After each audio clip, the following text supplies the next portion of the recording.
We're set up on the tripod.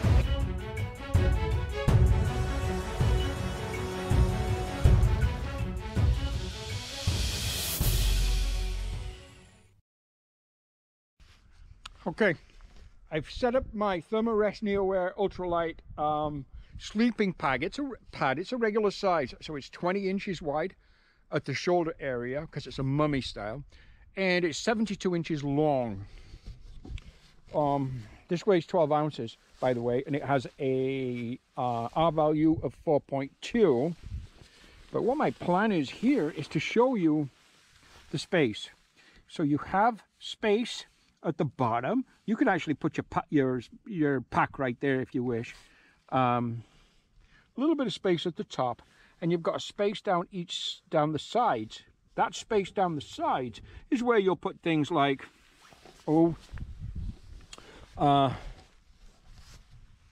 maybe your toiletries, maybe your battery charger, your phone, your watch, whatever you might have, batteries to charge and so on.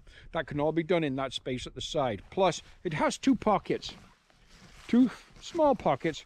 It's got one on the inside here and one on the inside here that you know can also put items. That's usually where I put things like my headlight and maybe my phone or whatever, glasses, things like that, pen. Yeah. So yeah, that is it. I'm going to put in my sleeping bag. In fact, let me just put the stand down on this GoPro, and we'll do that together.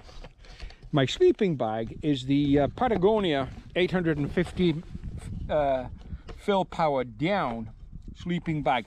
Now, one thing I recommend, sorry about putting my finger all over the lens there. One thing I recommend, if you are in the market for a sleeping bag, definitely go with a down-filled. I would, because at times like, say, today, for instance, it has been cold out, but it's really, really nice when you can wrap yourself inside that down. That down just feels so good. And long. So I got, not the standard length, but I got the long length. So that means, and by the way, you have to do what they call luff. Luff means with down, when you've had it compressed, you shake it about when you take it out of the compression sack, and that luffs the down. Otherwise, it loses a certain amount of its warmth ability. But anyhow, throw that right in there. Here's my sleeping bag liner. Just throw that right in, lay it down, put it up.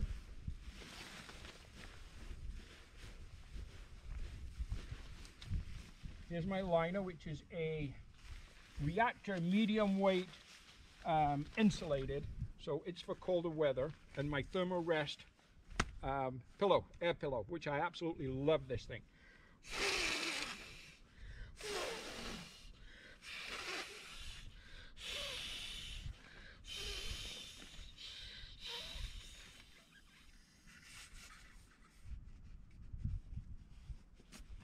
This, for me, when I bought this Thermarest NeoAir pad, it's a new one. It's the second one I've had. I sold the last one and I bought a new one. This came free with that when I bought it. This is about a $50 pillow. Weighs 2.5 ounces. It's great. That's it. That is your sleep setup. Take another look. So that is your sleep setup in this particular tent. Now, you've got half the size inside the bathtub of what you would have on a two-man tent that I'm accustomed with. But again, just look at the size of the vestibule, and you see the vestibule on that side that I'm pointing at. It's the same on this side. You can cook under there, you can put all kinds of things under there. It's absolutely massive. I have never seen vestibules so big, and I think that's part of their claim to fame with this particular tent. Okay, I'm going to close the door and then we'll go get our water. I'm not sure if you can see the kind of red big chalet building through the trees. There's not a lot of leaves on the trees yet by any means, just a few little buds here and there, but to obscure the view. But anyhow, if you can see that, that is the Toronto University Outdoor Club clubhouse. And they come up here and they hike and they climb and they camp. And we've been here many times. So you'll have seen this all before, but for the new people to the channel, and thank you for joining us, new people to the channel. We need all the subscribers we can get, so I'm very, very glad you're here. But anyhow, a beautiful river here and a bridge. We'll go over the bridge. And here is where the Toronto University have their big fire pit, which is awesome. And then there's all kinds of camping right over there in the grass. This is their fire pit. This is cool.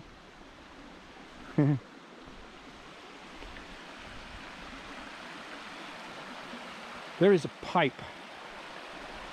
And this pipe is naturally filtered water.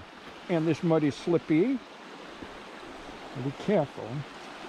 People come from all over, as far as Toronto, with their big jugs. And they fill their water jugs out of that pipe right down there. Hope you can see it. And that's what we're going to do with our bottles. So we don't have to filter this water. It's a naturally filtered spring. Okay, let's get our water. A little bit of color this morning. As the sun approaches the horizon. It's early, it's dark, and it's rained. And rained pretty much all night. I thought it was supposed to be intermittent rain, but it was pretty consistent all night long. Packed up this morning, just hit the trail 15 minutes ago. Coming out of the rock area is a steady rocky climb for the first 15-20 minutes. And we just kind of got to the top of that climb. Hey, good morning everybody. I know it's dark out, but there's a blaze on that tree. If you see that blaze, we're on the bruise. We're on the bruise. Okay. So day 2 of our 2-day hike in the Beaver Valley section, and we now head back exactly the way we came yesterday, so 28 kilometers. So packing up this morning was, well, wet of course. There was a slight reprieve in the rain, just like there is right now, so I thought I'd get a bit of filming done. So I got packed up, ate a bar, and just hit the trail. I will stop when it gets light. When the rain's kind of settled down, I'll stop for my coffee and my oatmeal. There's a couple of places I have in mind that I can do that are fine, so I'm carrying some camp water for that. Also, the tent is wet, of course, so there's all extra weight and water. Okay guys, I just wanted to wish you a good morning and show you that color on the horizon. You know, if I wasn't out here at this time of day, I wouldn't see the beautiful sight again of the sun approaching the horizon. And it looks like it's going to be a beautiful day. Right this minute, fingers are frozen. Temperatures, I think, about +1.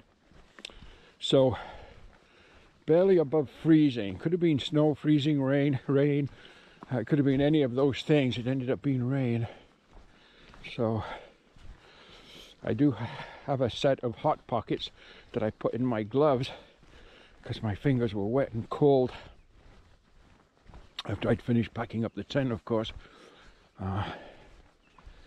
But anyhow, I think as the day progresses, it's going to warm up a little bit. So I think it's around 13 or 14, or I don't know, something like that degrees Celsius. So that'd be okay. Yeah, look at that across those farm meadows, farm fields. Isn't that beautiful? Okay. We're just going to get into it. and I'll talk to you guys in a little bit. Well, obviously it's lighter. The rain backed right off. I just had a break. I had my coffee and my oatmeal and a Harvest, Quaker Country Harvest kind of coconut thing. Excuse me. So everything is progressing fine. Right now I'm about 4.5 kilometers into the day, and I just checked the weather app. Disappointingly, oh, and right now it's around 7-ish, something like that, 7:30 maybe. But about 9 o'clock it says we're in for some more rain. About a 2-hour band of rain is coming through. Looks to be pretty steady too. So after that, that's when the clouds seem to break up and we seem to start getting some sunny periods and clouds and so on. So we've got that 2-hour rain period. It was talking between 70 and 90%, so I'm probably going to get that, or some of that anyhow. But until we do, well, we just keep pushing north. Sorry, we're actually pushing south now. It was north yesterday, but now we're going back again. So we're heading back to Maple Lane from Metcalf Rock.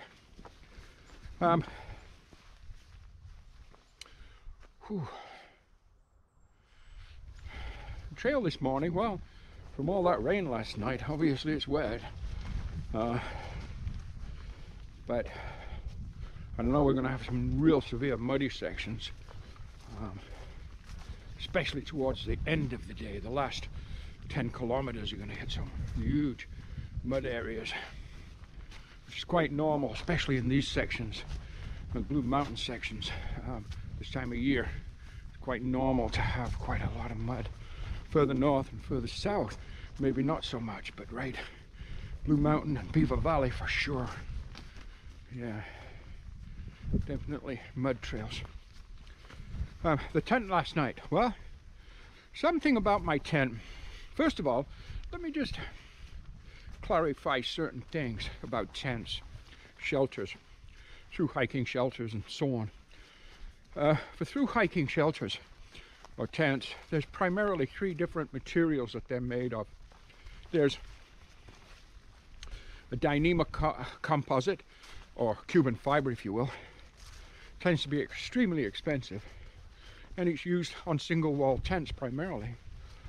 Z-Packs and these type of companies use Dyneema composite, and an ultralight Z-Packs tent delivered to your door from the United States and Canada.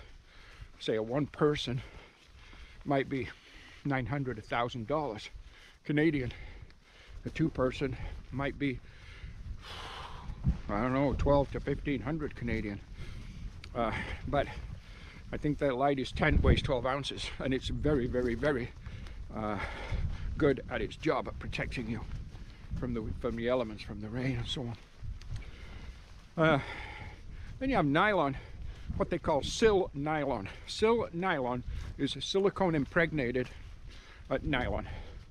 My Big Agnes copper spur UL2 is sil nylon. The thing about sil nylon is it tends to kind of absorb a certain amount of moisture from the rain, and it sags. Not a big deal.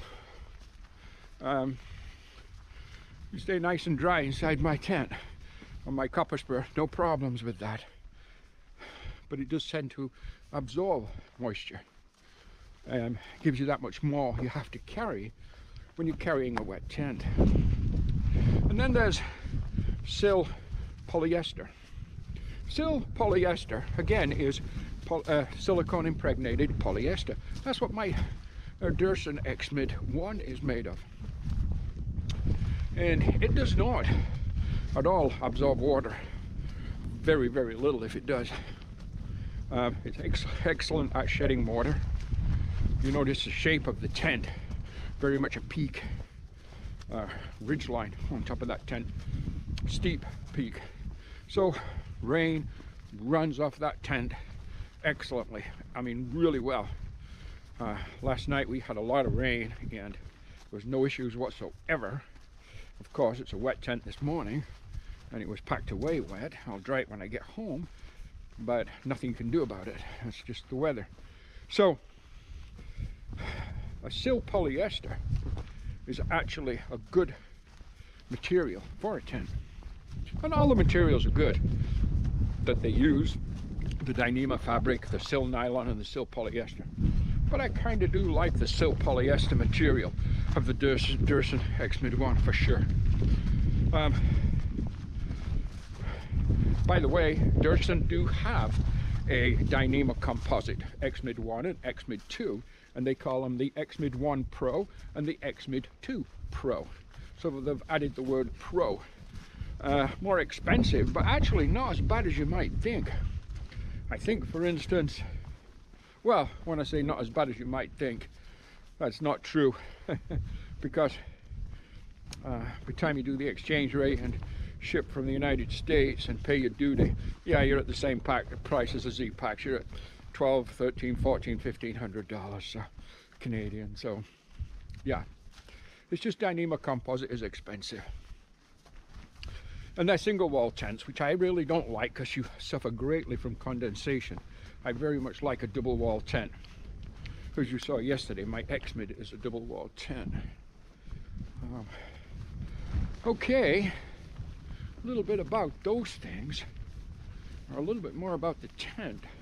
The one person does take an awful lot of getting used to when you've only ever hiked with a two-person tent, which I have. All my hiking tents have been two-person, and I've loved that space.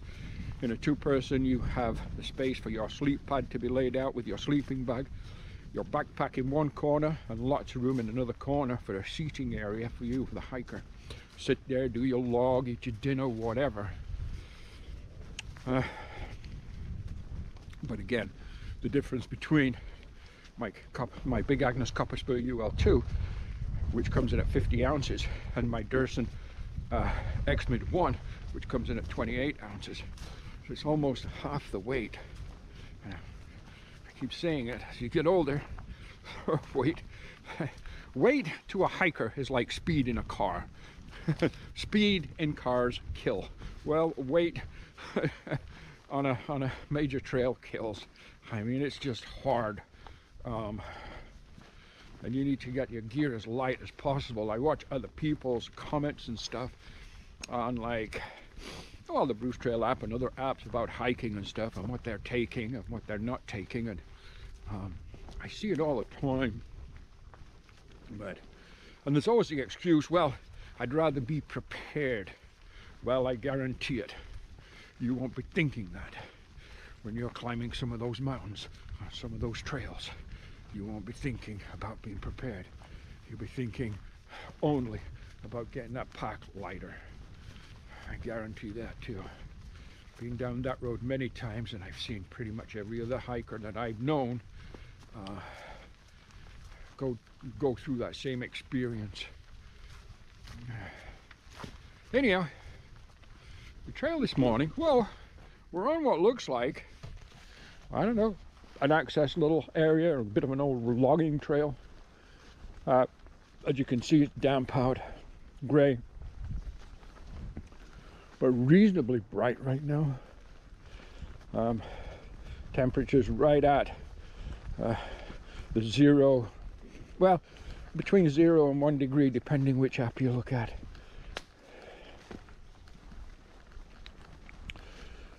So we've got a good day's hike ahead of us. Although, again, now we're about 5 kilometers in to the day, so we're doing just fine. Feeling good. Of course, I used my new cook system this morning, the Windsea, and with the Boundless Voyage burner. That's kind of, again, a little bit of work in progress, but I think too, I've noticed as I get older, I'm more unlikely to accept change. I try out this new gear and stuff, thinking I'm going to make things better, but accepting the change that comes with it, I'm finding a little difficult. Is that weird or what? Well, anyhow, okay, babbling along here, so you know what, I'm just gonna put you guys away for now and just basically babble to myself, I guess. Okay, let's get at her. Passing through the edge of a farm field with all the cows, and look at all the calves, all the baby cows with their mums, I guess. There's 1, 2, 3, 4, 5, 6, 7. I see 7 calves, look. Take a look at those. Can you see them? I know it's hard in the GoPro. There's a couple running around there. And the mums are eating grass. Brings to mind, I see people talking about trail weight and stuff, and say, oh, we have bear spray and coyote spray and all these things. Do you know, just a fact, in North America, every year, more people are killed by cows than by bears. Oh, look, those are looking at me. Oh, yeah. Yeah, more people are killed every year by cows than by bears. I just thought I'd mention that. And I'm going to climb over this stile. The stile we just climbed over was covered in freezing rain. So it was slippy. I've been noticing that here and there. The rain freezing on contact with certain things. So again, it's right at that temperature. Oh well.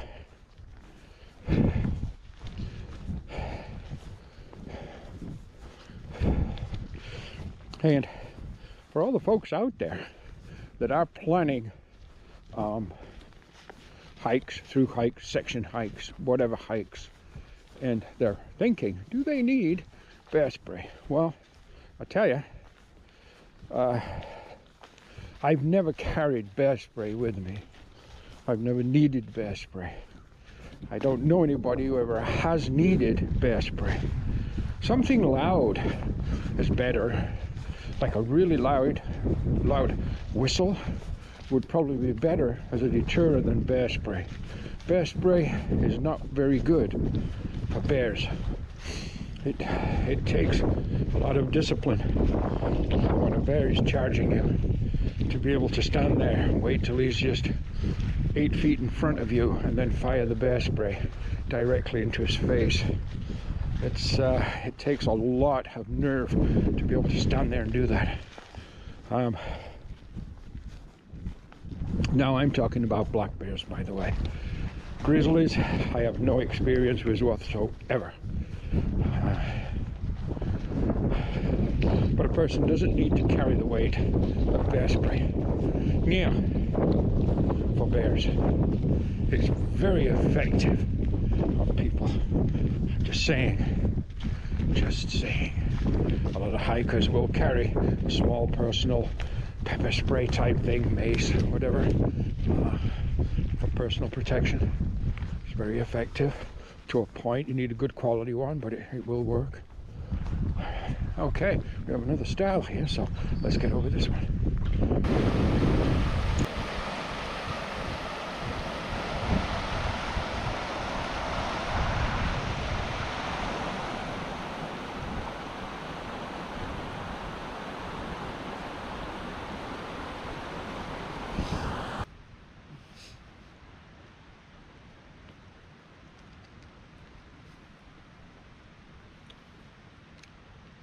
I picked up one of these the other day. I've never tried them before.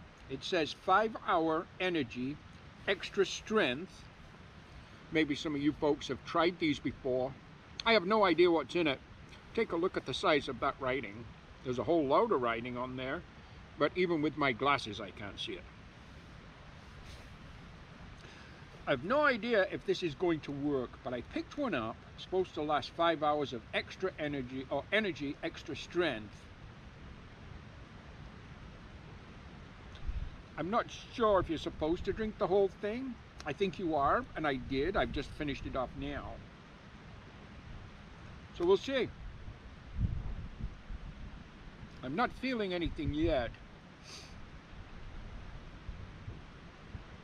Well, hopefully I will soon. Oh, a little bit of sunshine coming through. That's nice. I'm hoping that rain doesn't come. But moments ago it was very, very gray, and then poof, a little poof of sunshine. That means the rain might be spotty. So with a bit of luck, maybe we would miss some of that rain. I don't know. Okay, let's get back at it. A little breezy here again. Still very cold. Okay. Let's go. Just up the trail, just a little bit further, is the area where there was a little creek, the waterfall, the fairy pools, and where we took our lunch break yesterday. And I think I'm going to take a lunch break there again today if our bench is vacant, and it appears to be vacant. You guys recall this from yesterday. A couple of benches, fairy pools, little waterfalls and creek. Oh yeah. Whew. What a good day so far. I'm thinking I could have missed that rain because I'm seeing more sunshine right now. Okay, let's get you guys out of the sternum strap. Yeah, the air is still cool, but it is warming up quite a bit. We're going to make coffee, and we're going to take lunch break. Oh yeah.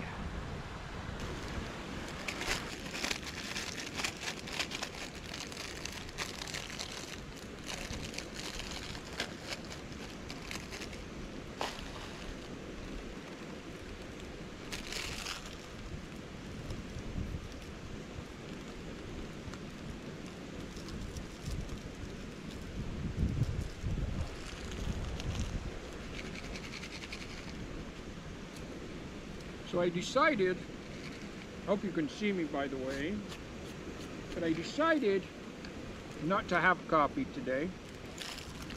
I decided instead to drink electrolyte water. I've got right here, and good, and I have 2/3 of a ramen bomb.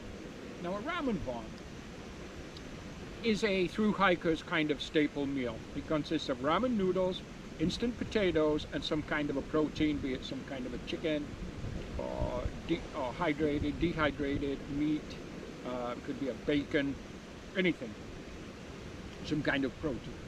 I'm not adding the protein to it today. I could, I do have a chicken pouch, but I'm going to save that for another hike. So I'm having the ramen noodles with instant potato. That's going to be my lunch today.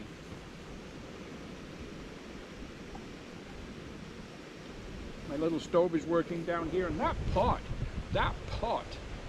and stove combination is heating up the water very quickly.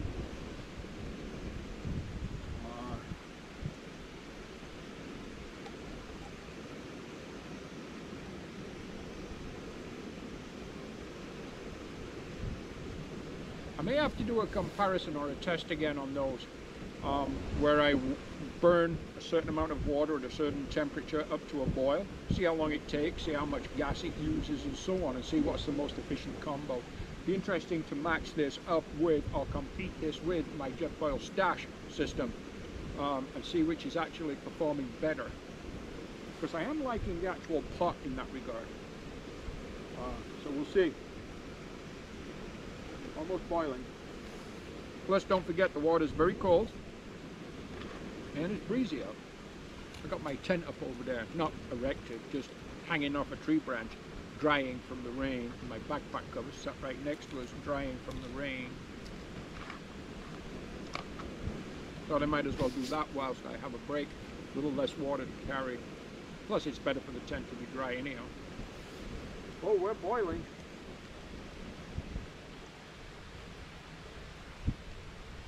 That did not take long. And how much water was that? So that was only about 350 milliliters of water, but it boiled very quickly. Goes into the ramen noodles. Ooh, put my spoon in there too, that's okay. So that's in my ramen noodles. We'll let those sit for a few minutes to soften up.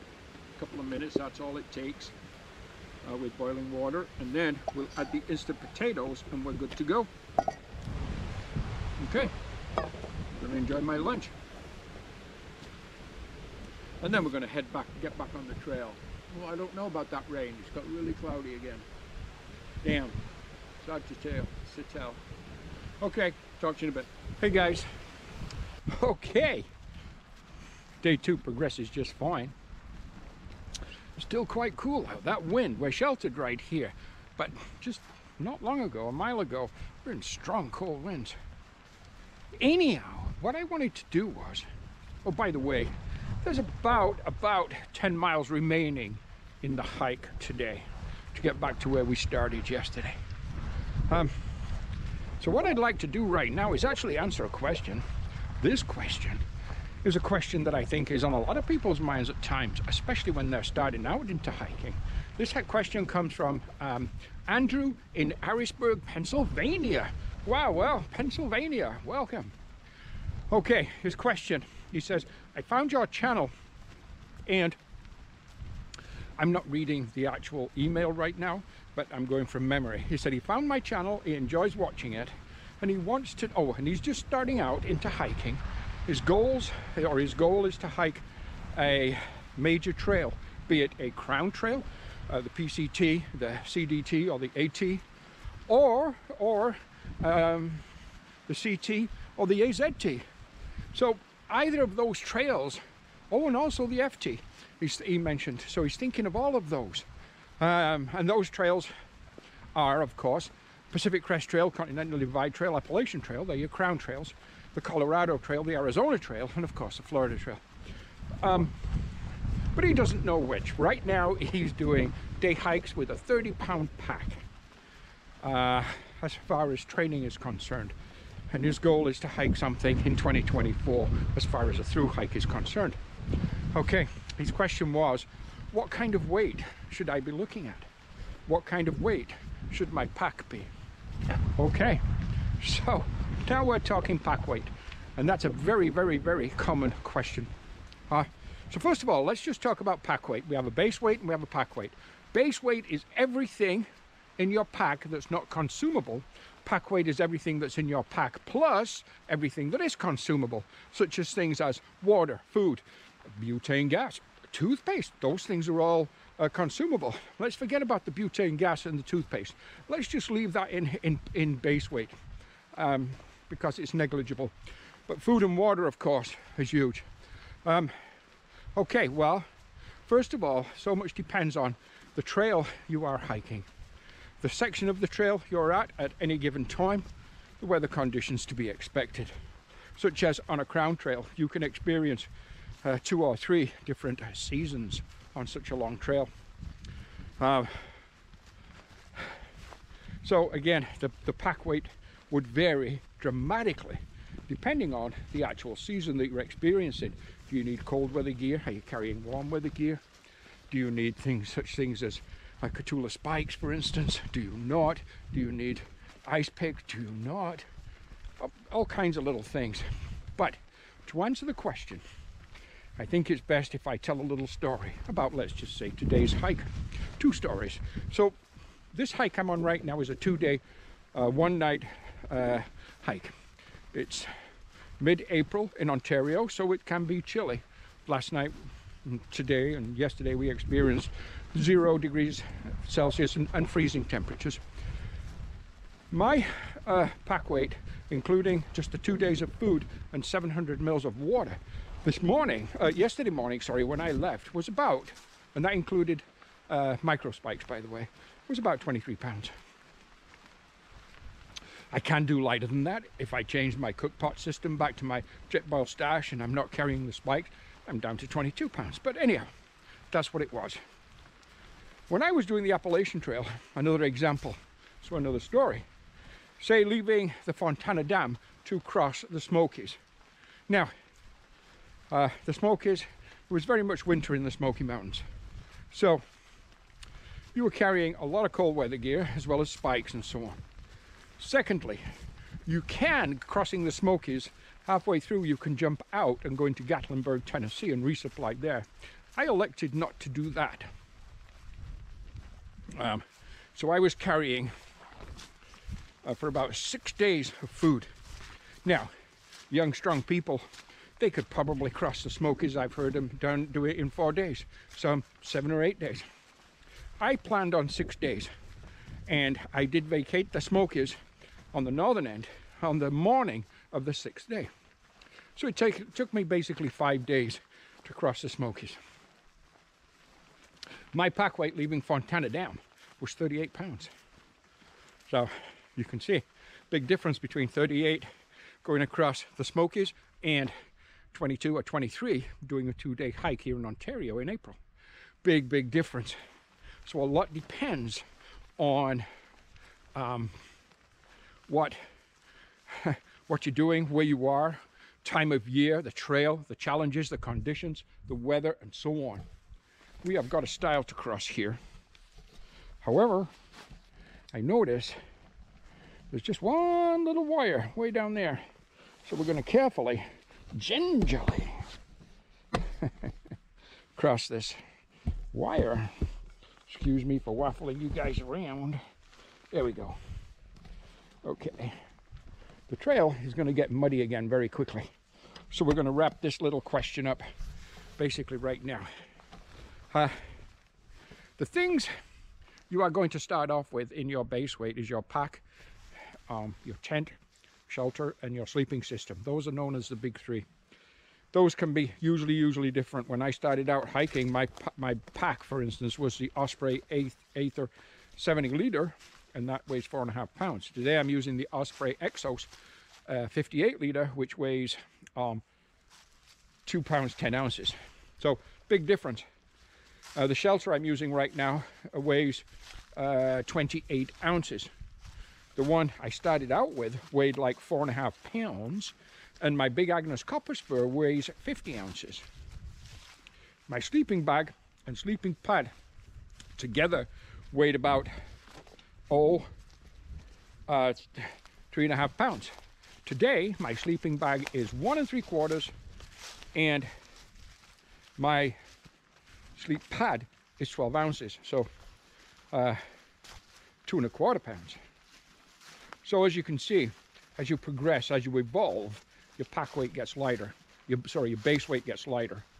And then, of course, as I say, other things depending on what you need for the circumstances. But those are considered the big three. They're where you can usually make the most or the biggest weight savings of your base weight is on those three. The most expensive things, sure they are, and you spend a lot of money just to save a pound. It's basically said that a through hiker will spend $1,000 to save 1 pound of weight, and that's very true. Beautiful little river, stream, creek here. Let's take a look at this. It's pretty. Take a little look there. A little bit of gentle rapids over there. Isn't that a sweetheart? And the trail, across the bridge and into the forest we go. Back into the forest, continuing in the forest. Sun's out right now. That's beautiful. I could see my shadow. That's even more beautiful. Not my shadow, just the fact that I can see it.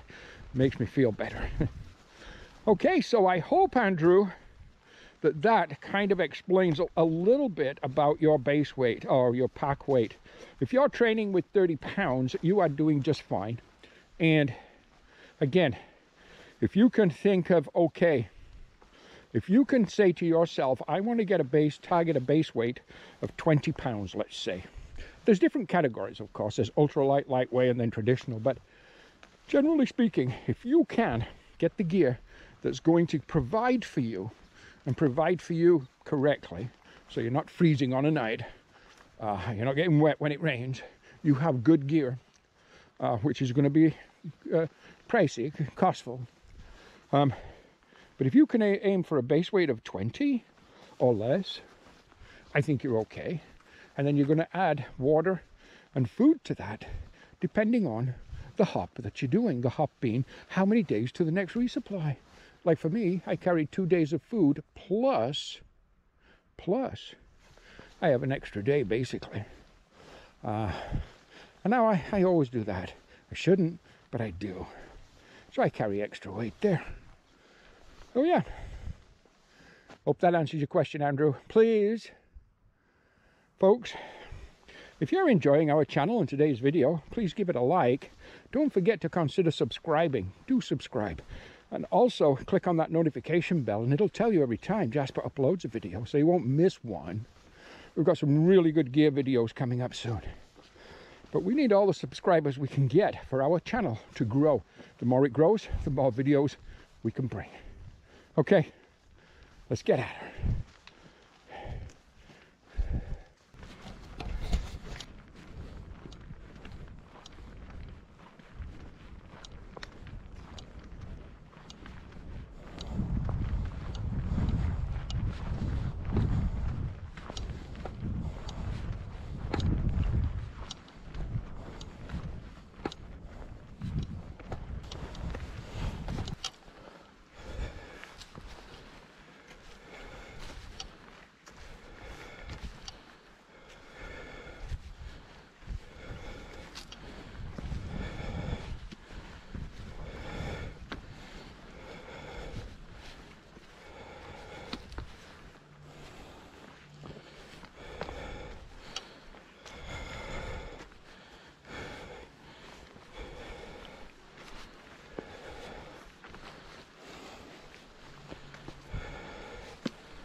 With about maybe half a kilometer or so, 3/4 of a kilometer to go to get back to the beginning of the Beaver Valley section, Maple Lane.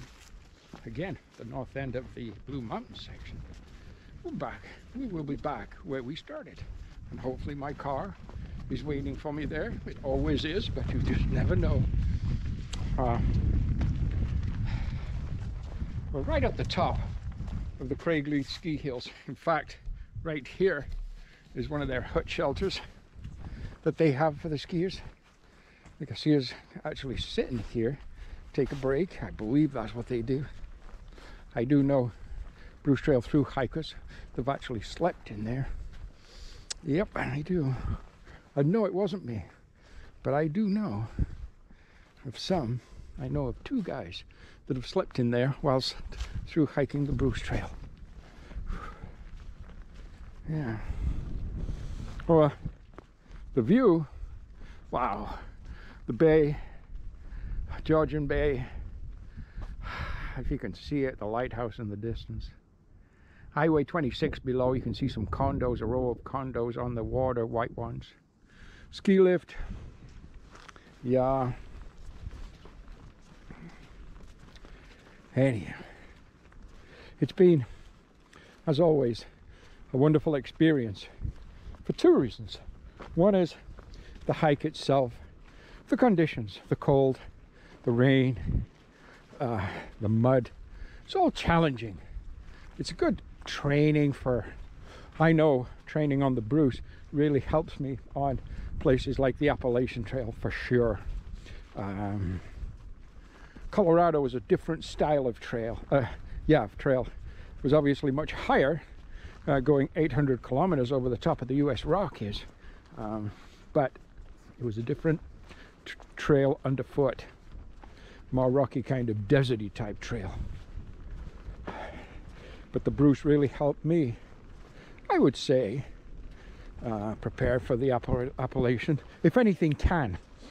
I'm not sure if anything can actually prepare you for what happens to you on the Appalachian, but the Bruce does help for sure, especially in the spring. If you get the mud conditions or challenging conditions like right now.